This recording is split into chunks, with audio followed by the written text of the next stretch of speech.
Okay, we're recording.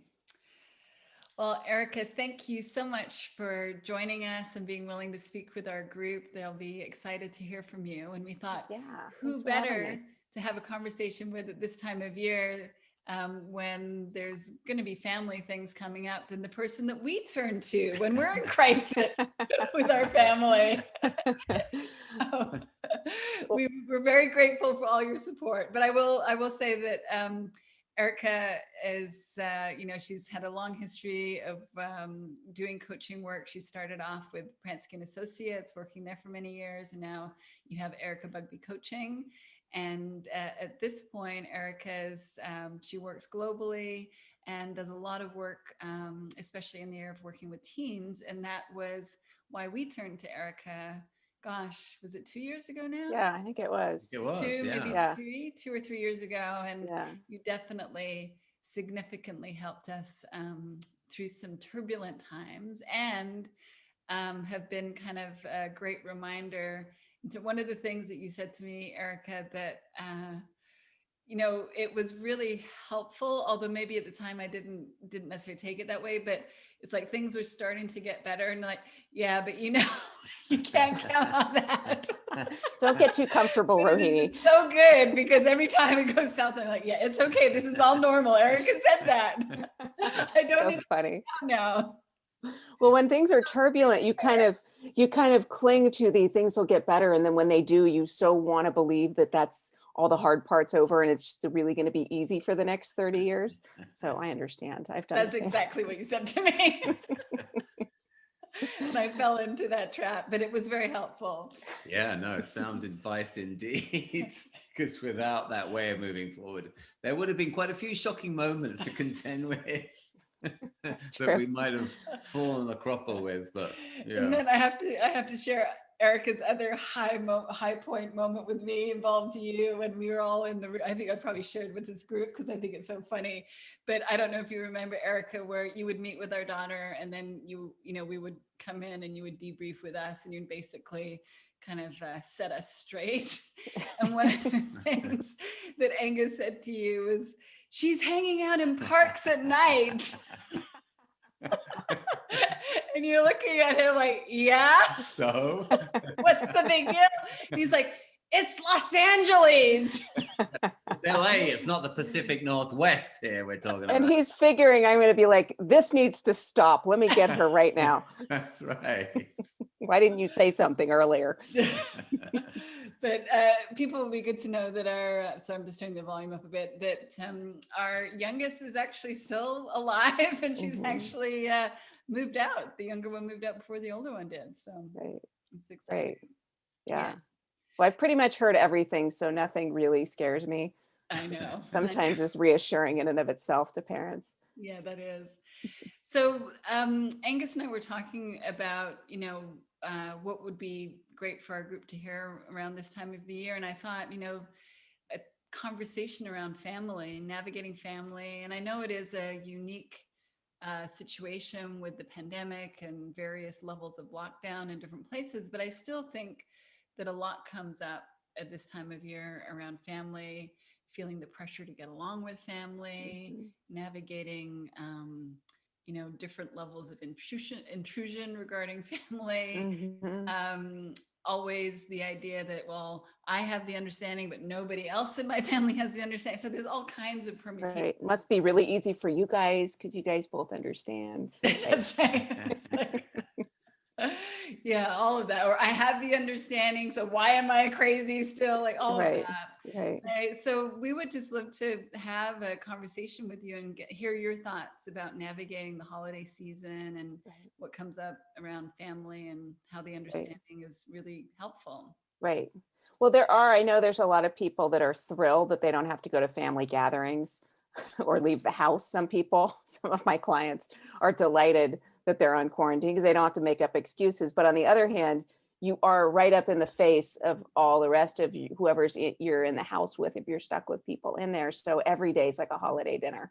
And so you kind of, a lot of what I talk about here is just another version of whatever you have to deal with if you live with somebody, especially right now. So it's a nice time to kind of hone your skills. Yes. And so maybe holiday dinners will be easier for everybody after being stuck in the house with these crazy people. And I also, you know, you guys share this similar experience to me, in that working with somebody close to you, like a spouse or family. I was in business with my business partners, with my parents and my sister for 20 years. And you know that it really forces your hand in exactly this way. So even though my household is fine, I've had to grapple with everything that I'm telling you guys for myself. Otherwise, I wouldn't have been in business for more than a year. And I still like those people. So it does. And you guys have had to learn that too. So one of the things that's interesting is that when I was thinking about this, I realized, getting along with families is different than any other group, and that you have conditions working against you that you don't have anywhere else, in huge amounts. And it really, in a way, what we're grappling with is the worst side of thought and consciousness, to where they typically win. So whatever understanding you have, it's going to be nowhere to be found some of the time. And I think, and it's just because the setup is bad. So I'll talk about some of those elements so that it can hopefully, coming out of this, look a little more like thought and less and less like the fault of the people that you hate. Or your fault. So there's a few ways that family, the setup is bad. One of them is that we're kind of, we're impaired and they're impaired.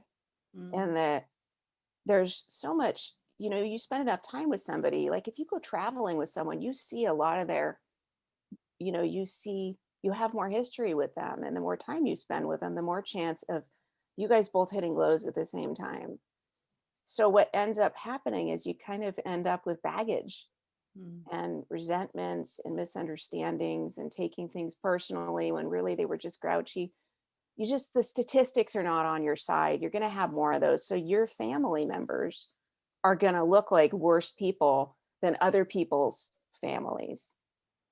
And you're going to look worse to them. So that's one of the things I think was so great when I was in college and I was going to other people's houses for the holidays. I was like, oh, wow, their family's crazy too. And then I remember having my friends come to mine and being like self-conscious in a whole different way, like seeing like, oh, my family is weird, or they have a thing about this, and I have to like explain that night on the drive home. So you have more run-ins with people's crazy and how they get, and in ways that doesn't happen with maybe the people that you work with, or the person at the grocery store, your friends. You just see less of it. So one of the ways that pans out is you sort of you have resentments and bad feeling, and you blame them for those. You don't really appreciate, well, you're around that person more, you're going to see more of their bad side, and you're badly behaved yourself a lot of the times, and they're reacting. And the reason that family, the hard part is that it looks like those people, because every time you're feeling bad, they were there. Whatever those memories were, they were on the other end of that pain, or that feeling offended. Or so, like, I have a client that her brother is just really condescending, and every time she sees him, he makes these kind of snide remarks about her business and that she's into self-help, and he's just really he's very, he's very scientific and doesn't respect most of the things that she does for leisure and work, or any of her friends. And so he's always sort of making comments, and I think, so to some degree she reacts to that and provokes him, or takes it personally, when it's just condescending about everybody. But it's just so that's one of the things that happens that makes it harder. Is there's more incidences and they end up leaving a mark the way that rock chips leave a mark on your windshield.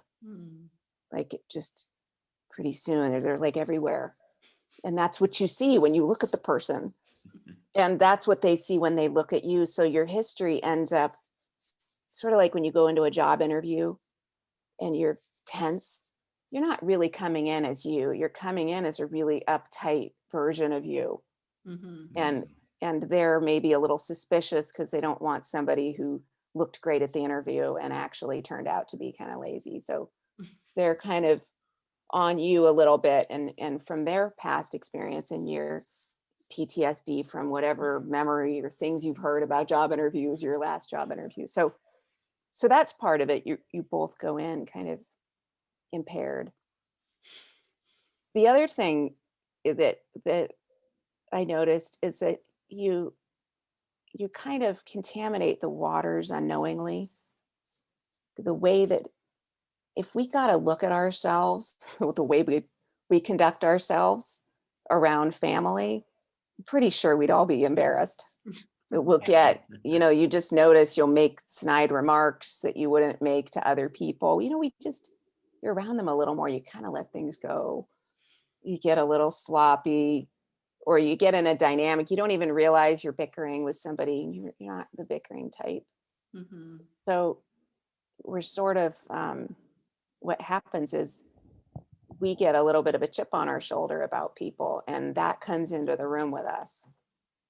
And because their behavior and reaction to it's so bad, we don't even see ours.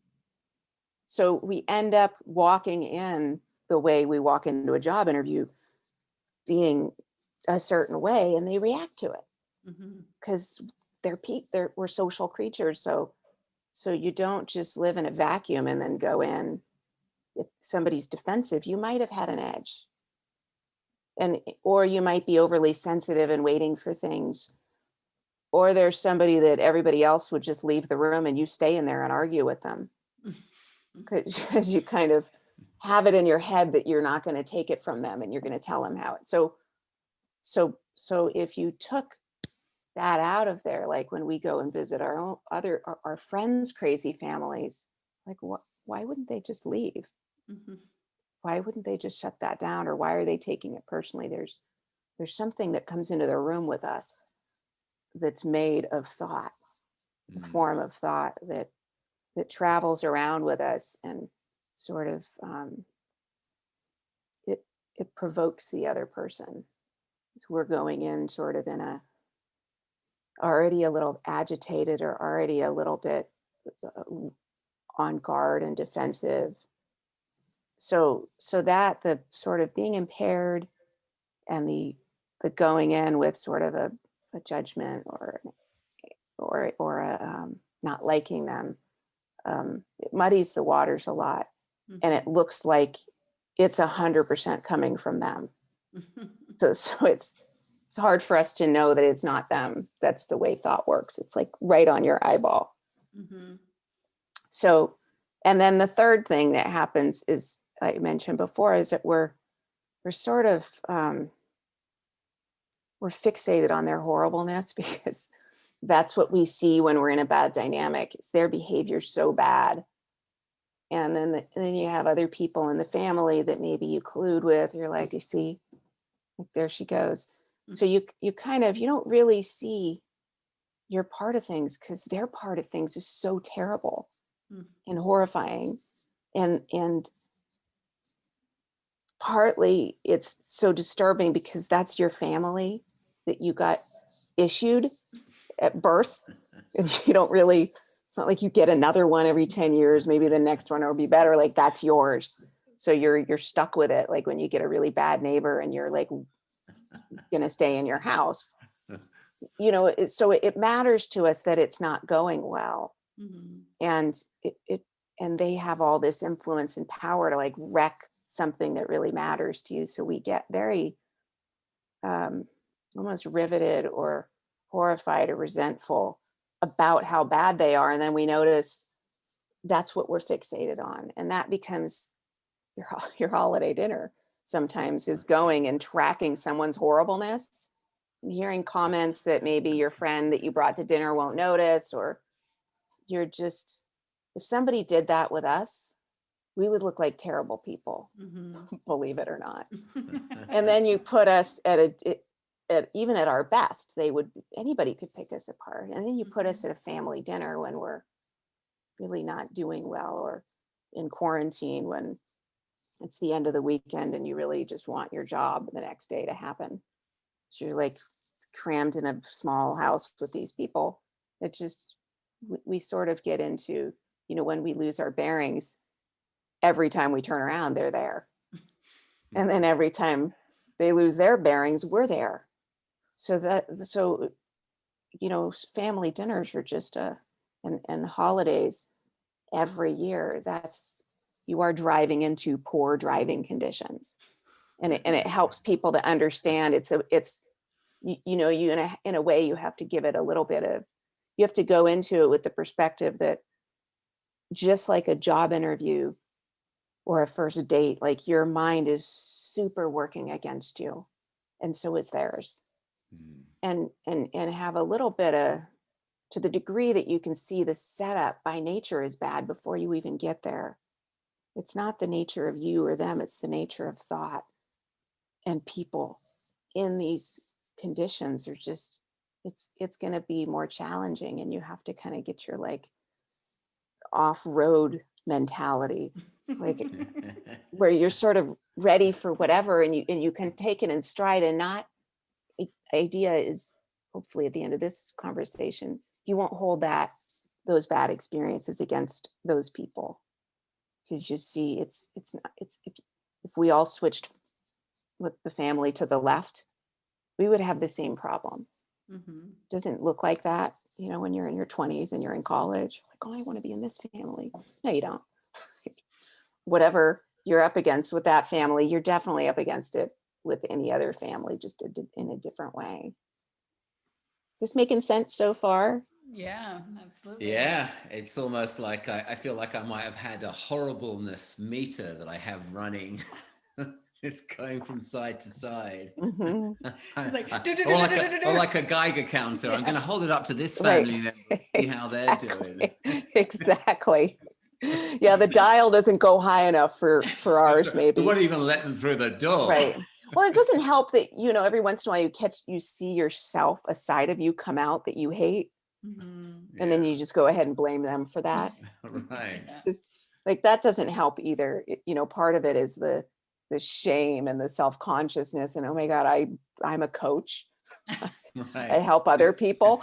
Yeah, they're really bringing the worst out in me. It's nothing to do with me. Exactly.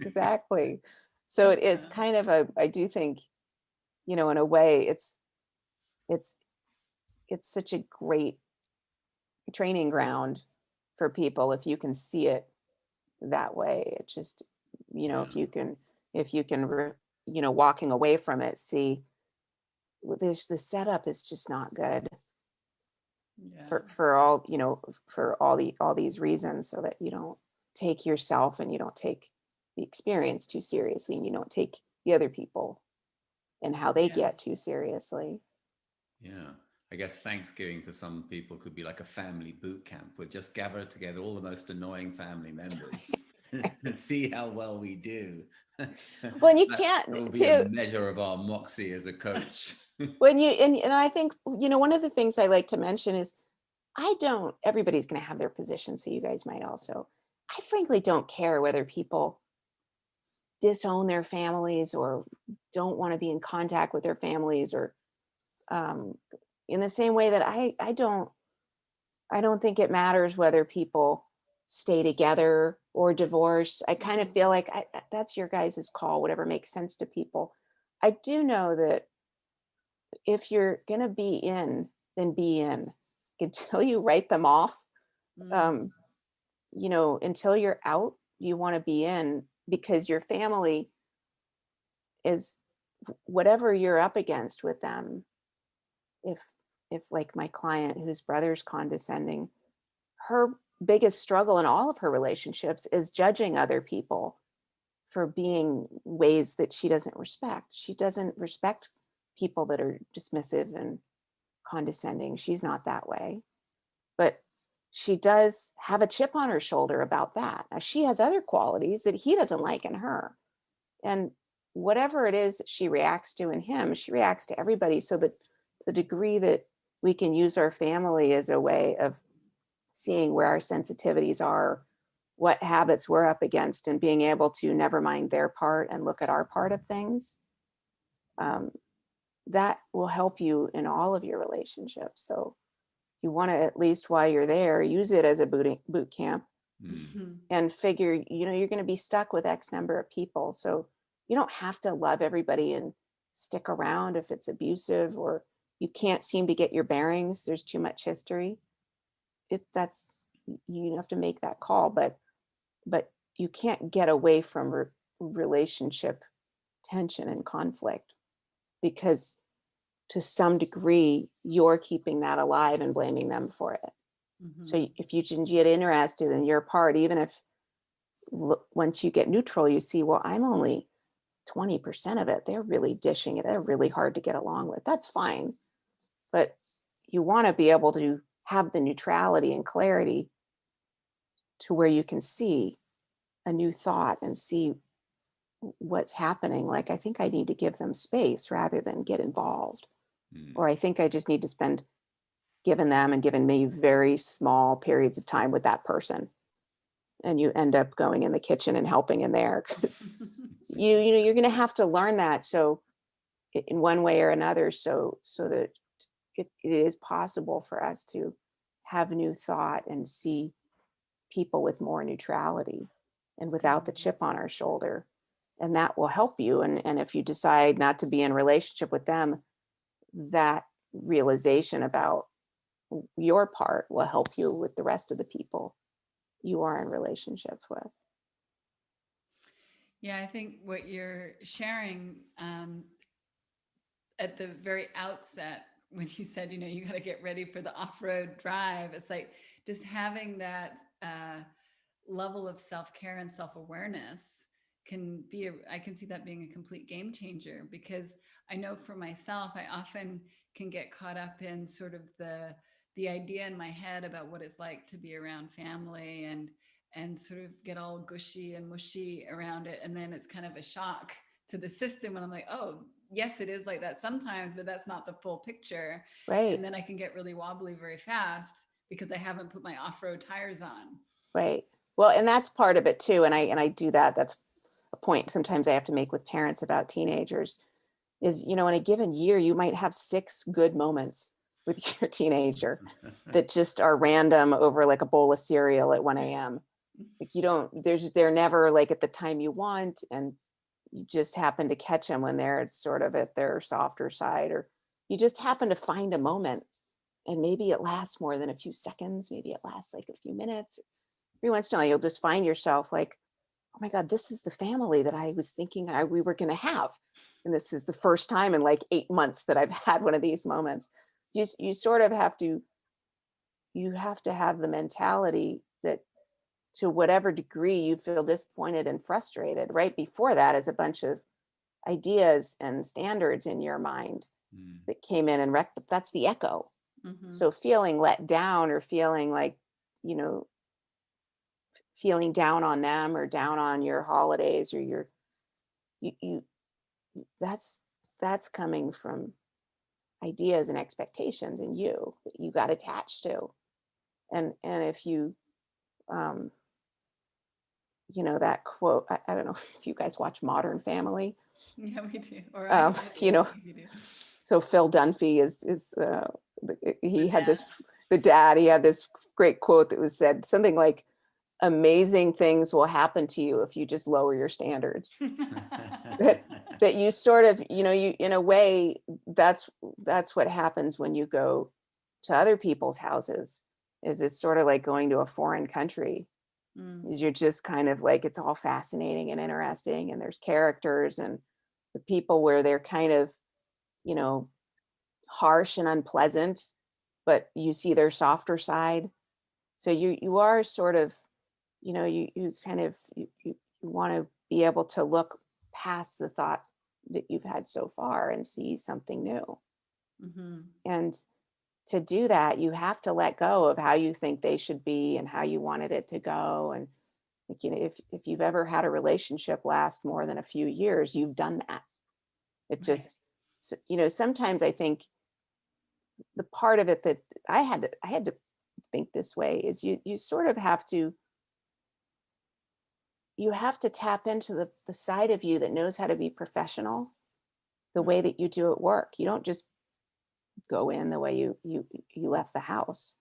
You go in knowing it's on me to kind of get along with people and navigate things. You can't be like, oh God, you're so hard to deal with. I just can't even. You would just, that it's on you to figure out how to make that work, because that's your bread and butter is those people. And you want to realize that your family, you just get one. And if you can see, I'm going to try and salvage something out of this mess, you have, in a way, you are invested in those people. Not that you have to keep them, but to the degree that you keep those people, whichever ones you keep, you have roots with them that you may not have with anybody else. And it may be that in 20 years, when all your friends have gone off and done other things and you need somebody, they're still there. Mm-hmm. So I didn't, there's something in being able to be professional with family. I think people feel like I should be able to be myself with my kids or my parents, or I'm not sure about that.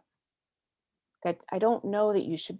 I do think you want to be able to be comfortable and at ease and find a way of being real and authentic.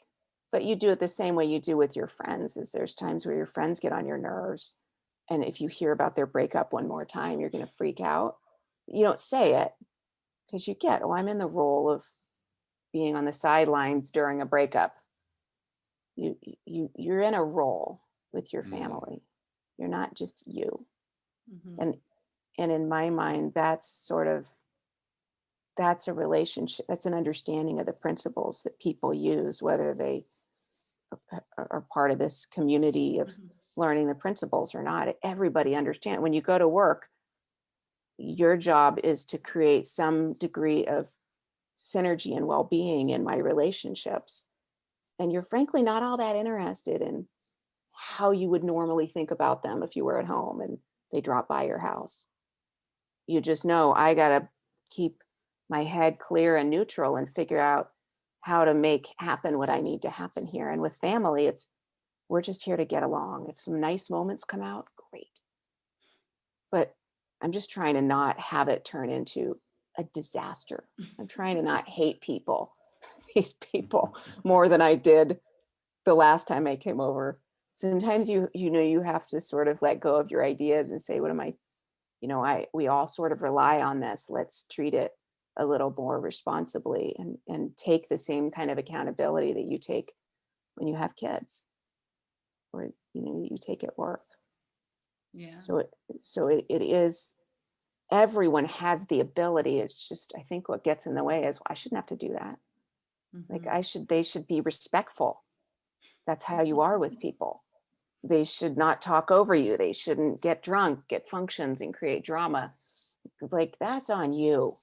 If you know it's going to happen, because it happened last year and the last 20 years before that, at some point you have to ask yourself, all right, I maybe I need to have a different mentality about this. Mm-hmm.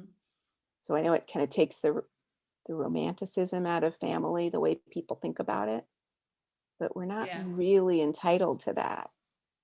Mm-hmm. And if you can get out from under the entitlement, I think you'll find those moments actually happen every once in a while with, Uncle Frank for like 4 minutes while you guys were putting dishes away in the kitchen and the rest of it was a disaster. Like, you might salvage a few moments over all 20 years of your last 20 dinners, which is just a few moments.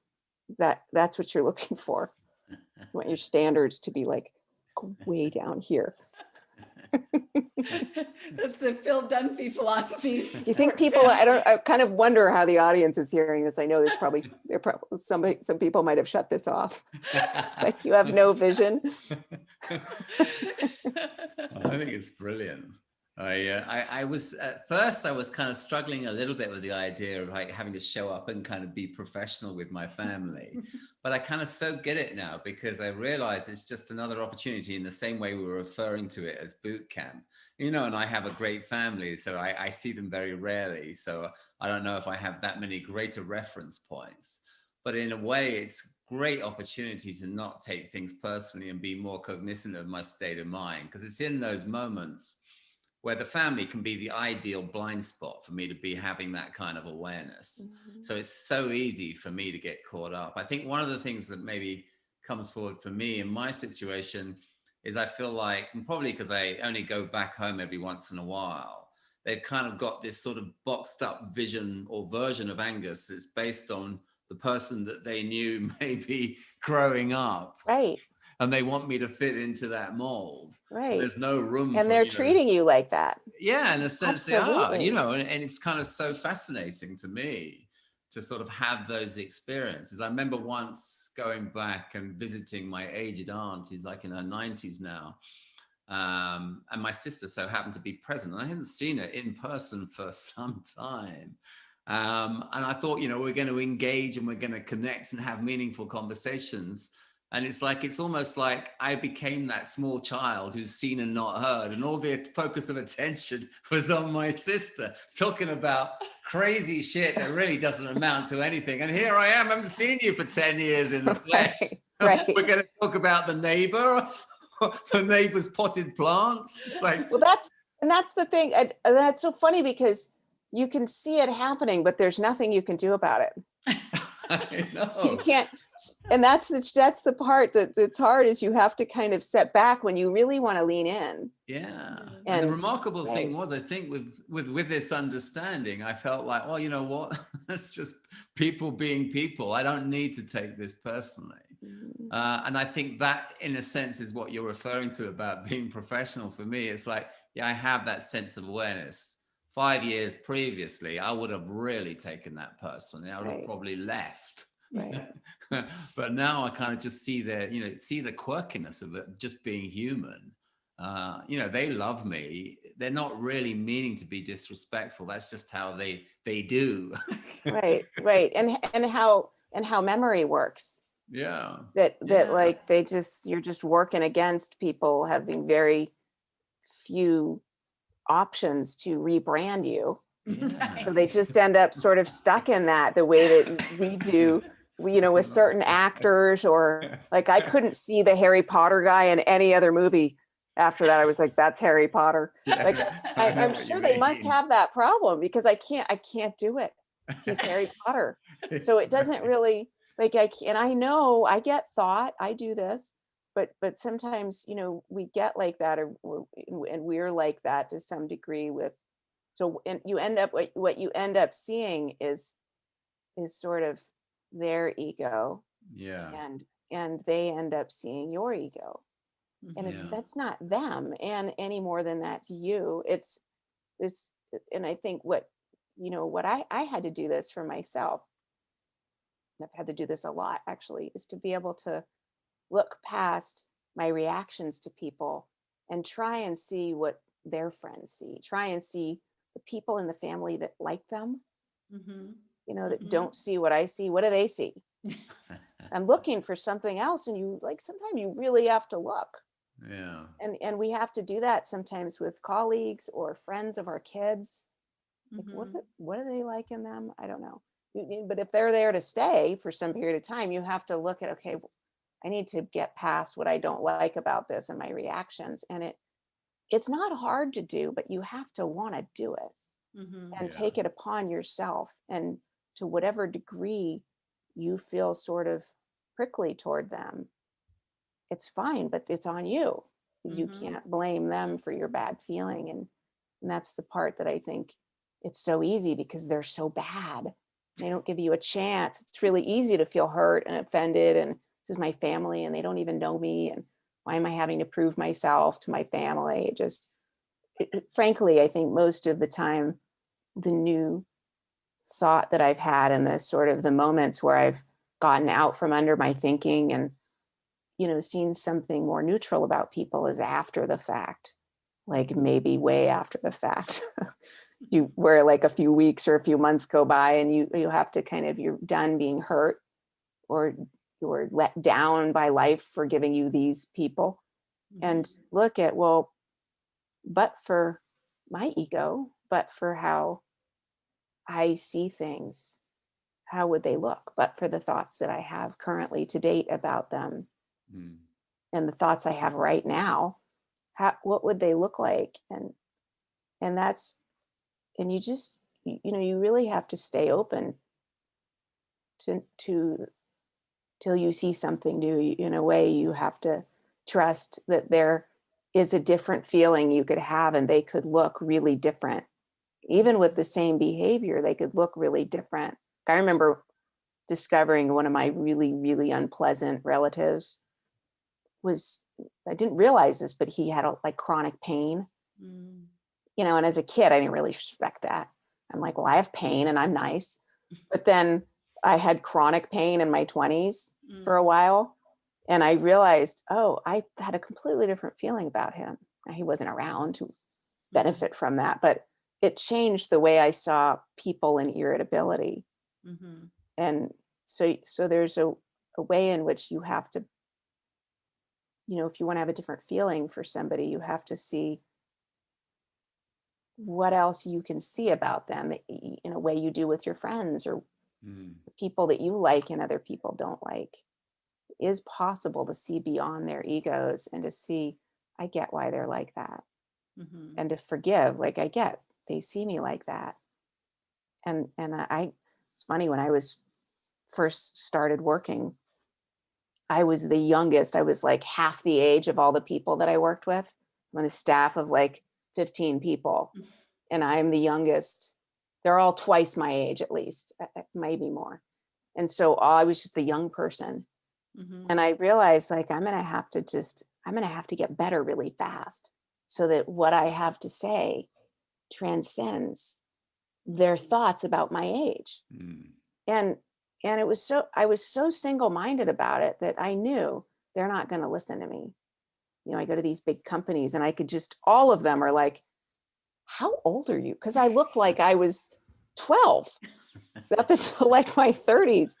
And I knew I was thinking about that while I'm talking to these people. But I was so set on, I'm not interested. I'm going to try and bring as much clarity and as much of the cutting edge of what I understand and can offer professionally, as much of my expertise as I can squeeze into these moments. I'm just going to focus on that. And it changed what I brought, and it ended up that part one. But it's not on them to find that, it's on me to bring it. So the degree to which you can get over the feeling offended or insulted or discouraged, and you bring the qualities that you have behind all of that, that's out. Now, it doesn't mean they're going to hear it. Some of them will get, oh, you're different. And some of them won't. And that's completely not on you. Just like the clients that we don't reach, or the people that don't like us, we know they don't really get us, and they don't like anybody. So it's got, in a way, it's the only thing that has to do with you is your feeling toward them and your understanding of, I can see how that would happen. Once you get to a point where it doesn't look personal, it just looks like a bad setup, no different than a job interview, it neutralizes everything.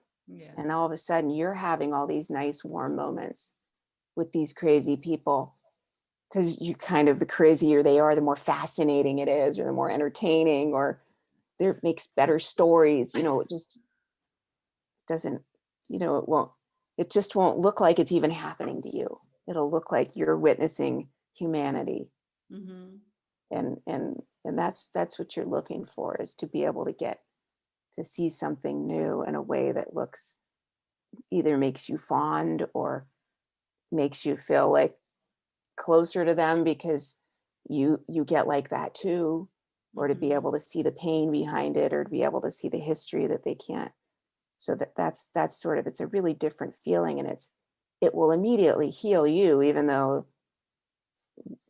what they're doing, maybe they might be doing it just as much. Mm-hmm. So it's kind of cool. Yeah, that's really beautiful what you said in terms of the more we can take that step back and be neutral and see the impersonal, you're just then seeing the humanity, and you can more easily access that impersonal feeling of love when you're able to see the people that you actually love the most from Right. that vantage point. And I hadn't really thought about how that personal love really gets in the way of being able to feel that impersonal love at times. Right. Right. And it looks like they're holding the reins. It does look like they're withholding that experience from you. You really want closeness, and they're getting in the way and messing up the whole thing. Like it definitely look like that to me in this whole pandemic of like, we'd otherwise be having this nice dinner together, and they're not really showing up the way that I need them. I just, you kind of get like, and then you're in this big stit and it's their fault. You're not even at the table. So you have other people that did show up, and you're kind of like, whatever. So it's to some degree, like what we're pointing to is something we do this every day of our lives. It's just, how much do we feel ownership over it when we get lost, and how much do we blame them? And there's your family, you have a whole file on each person of how crazy they are, and you see them at their absolute worst. So it's really easy to blame that file. Like, I'm really nice, I get along with everybody, I would never treat anybody like that. It's so funny. I'll tell you guys. Do we have time? Are we doing good for time? As long as you do, yeah. This funny story to tell you. My husband and I think I've told this at one point before. My husband and I, one time, we just had kids, and we got a sitter for the night for the first time for an overnight. We went into Seattle, and we were going to have dinner with my best friend from one of my bridesmaids, my wedding, that I lives out of town. I never see her. And they came in town because her husband has some of his business partners all live in Seattle. Like, hey, we're coming to Seattle. Why don't you guys come down? We'll go to dinner. We're like, great. So we spend all this money on a sitter, which we hadn't really done. We make all these arrangements, and it was like planning a wedding to go to this thing. And so we get there, and we walk into this really nice restaurant. We're all excited. We have the whole night in a hotel across the street. And they bring us to the table, and it's this big table, and of half the people at the table we've never seen before. It's a big group. And I'm like, well, is this for, my friends' names? And they're like, yeah, this is the table. And the people at the table are looking at us. What are you doing? Like, this is our table. And so we figure out super awkwardly that our friends have invited us to their celebratory, our company got off the ground dinner. Oh. Didn't tell them and didn't tell us. And our friends weren't there. They hadn't shown up yet. So we come to this dinner, and we're like, well, we're here to have dinner with these guys. And they're like, well, this is kind of our, I guess you could sit down. I don't know what they had in mind, but I was like, so basically what happens is our friends don't show up for like a half an hour. So we're at this table. They super don't want us there. We don't know that. We didn't know that it was a big company dinner. We didn't know it was a big celebratory dinner. We just thought, oh, it's just a group dinner. They seem really tense about it. Maybe they're antisocial, or maybe they're like a cult. And I didn't know.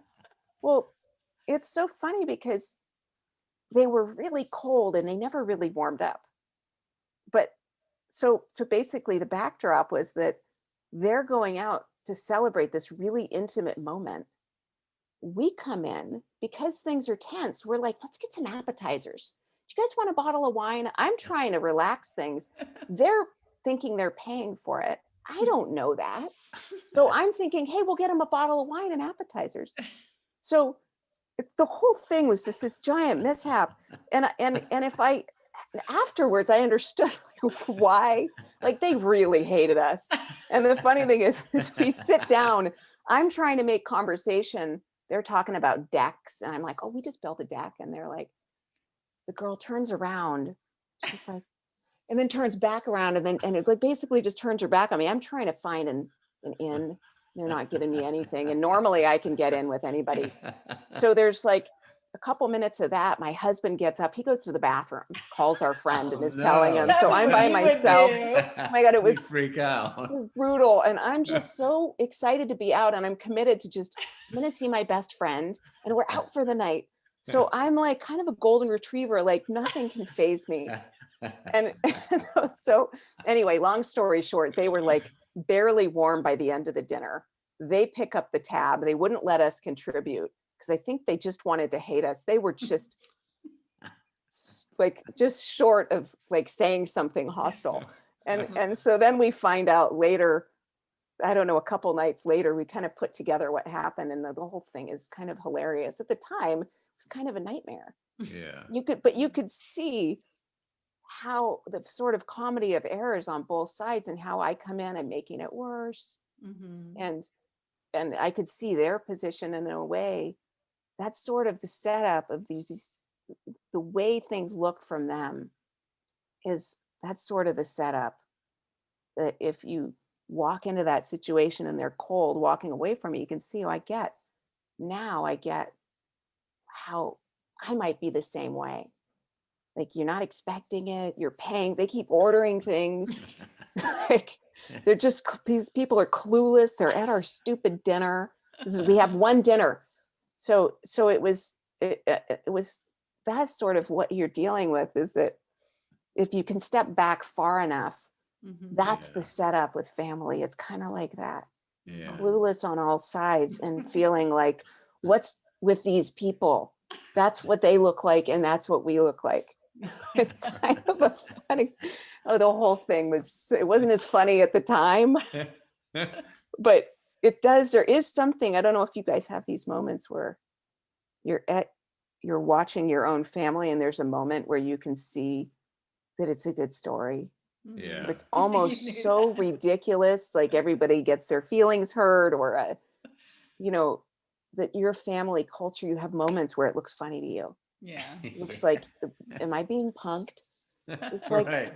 Is this like did your friend actually turn up to the dinner in the end, or? Yes. Yeah. But 30 minutes after we got there. Oh no. Yeah, she was The like, damage had been done for everything. Yeah. So it was, oh my God, it was hilarious. That's hysterical. It's so funny because I actually told this story in a coaching call just before I came on this call. But we were talking about families and their sort of foibles and how they're all kind of unique. But I remember this story with my brother. My brother has this ornamental pond in his garden. It's his total pride and joy. And I know my brother well. And woe betide if I, had any opportunity to do something disruptive about his ornamental pond, I'd probably get a real ear bashing at the very least. So anyway, this is one of those family gatherings. This is the last time we were back in the UK. And my niece turned up with her family, and the husband turns up with this dog. They didn't want to, they didn't leave it at home. They decided to bring it with them. And the dog literally came through the garden gate, and the party was in the garden, and made a beeline for the ornamental pond and just jumped in it, thrashed around in it for 5 minutes, and literally just kept going back and forth, back and forth. The lilies that were my brother's pride and joy, they were like, it was almost like they'd been put through a liquidizer. It was just mulch. And I looked at my brother and I thought, he must be dying inside, because, and you would never know it. It was like he was laughing with everybody else. And I'm like, no, that's just not, it doesn't seem like real sentiment going down here. Right. But that was just his way of dealing with it. This is a social situation. We're all together. I'm going to maintain. I'm not going to break rapport for the sake. Right. Inside, he's freaking out. Right. Totally freaking out inside. Yeah. He had to have been. Maybe not, but that was my start. But so fascinating to watch all the interdynamics going on. No, it is. And I think a lot of it is, you got to figure whatever they bring, I'm sure I bring in the same amount. And it doesn't look like that until you look a little bit. If you have some degree of intention about, never mind them, let me look at the part I can influence, you'll see you're just as childish or just as unreasonable or just as nutty as everybody else in the room, they might be a 9 and you're a 7. You're not a 2 or a 0, whatever you think you are. And I think there's no zeros. Right. We're going to have to go home and we'll have to figure out some sort of classification chart. A number See where system. everybody falls on You it. guys should definitely try handing out numbers. That could be a good game over Christmas. Yeah. You were a 5. Now you're like an 8. You better be careful. Now that we're in lockdown, we'll entertain ourselves with the people that are not here and classify them. Just don't tell your kids I had nothing to do with that. But it does. I think that's the thing. In my mind, that's what the principals taught me. Yes, I think that's what's helped me the most, is to see, however bad it is out there, I have an equally large reaction to it.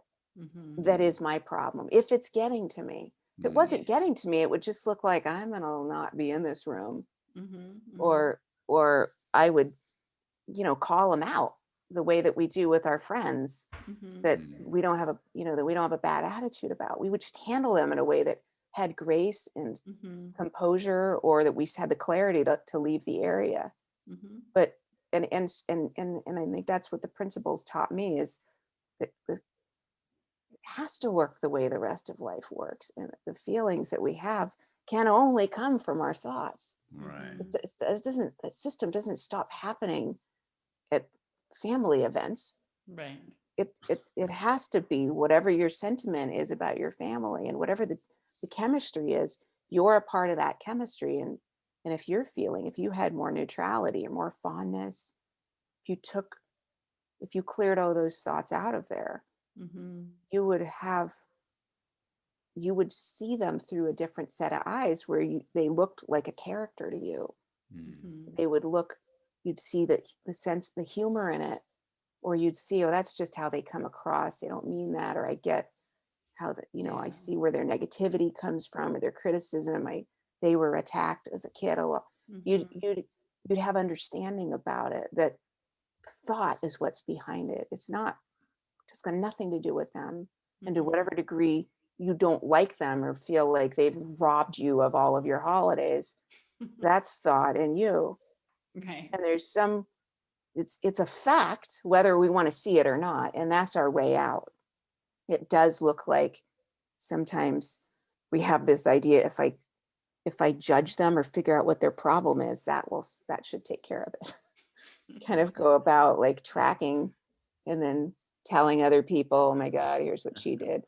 The colluding. It does from the outside. If aliens came down or watching us, it would look like, oh, that's how you fix it, is you judge and criticize and blame them. Right. They're doing a lot of that. That must really take care of the problem. Why would they do it if it didn't? Right, with such a work ethic, and we do it every year. And then I think how we believe that the judgment will in some way neutralize the bad feelings that we're entertaining. Yeah, and this will make it go away. Right, just point it out or talk to them about it with other people. It's amazing. It hasn't worked for 20 years, but at the 21st year, that's when it will all kick in. It's hard, but just keep at it. At some point, we'll reach a critical mass. Exactly. All it does is magnify our thinking and make it more real. And I think, we would never do that kind of a morale or a bad attitude in our jobs, or if we did, we would get a talking to, and we would own it.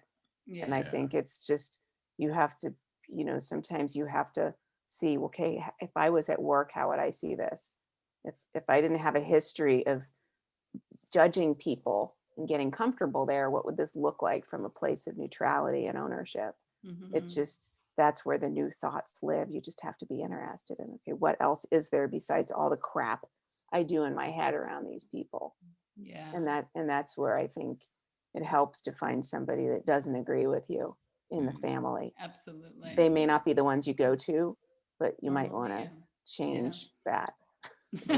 or sometimes it might even be fun. It's like, oh, how do I develop rapport with this person? Yeah, right. Absolutely. See it as a challenge, or make light of it. To see it in a way where you kind of, they look like kind of an old crotchety dog that sort of doesn't have any manners, but you kind of love them anyway because they've been with you for so long. There's some way in which you want to find a new feeling for them, such as they are. And it's definitely possible. Yeah. People are doing that with us at work. Right.